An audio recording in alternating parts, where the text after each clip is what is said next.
Today we will be discussing whether you can travel outside of Australia as a permanent resident. At Mandeville Migration, we help you stay in Australia.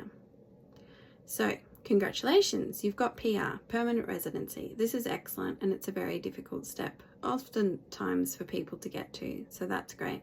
Now, you want to make sure that you don't lose it. So, yes, you can travel outside Australia as a permanent resident. Generally, as soon as you get your PR, you'll be given 5 years when you can freely travel in and out of Australia. Now, after that 5 years, you will need to apply for a resident return visa if you do want to travel outside of Australia. And in order to get that visa, you need to show that you have a connection to Australia.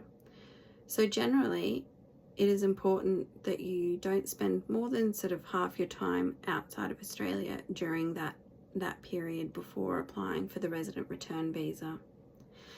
And of course, the other thing to consider about being outside of Australia is whether or not you will then be eligible to get your citizenship.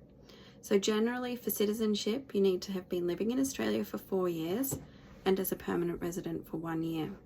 So that's something to consider as well. Now, if you do travel outside of Australia and you don't have your travel facility on your PR anymore, so it's outside of that 5-year period, and then you didn't apply for a resident return visa, you actually do lose your permanent residency while you're outside of Australia. And so that can then change the clock for when you're able to apply for your Australian citizenship.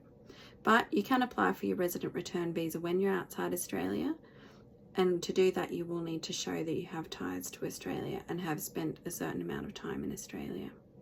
So these are some things that you should be considering when you're applying, when you're wanting to travel overseas as a permanent resident. If you have any questions about your visa, please contact us at mandevillemigration.com.au.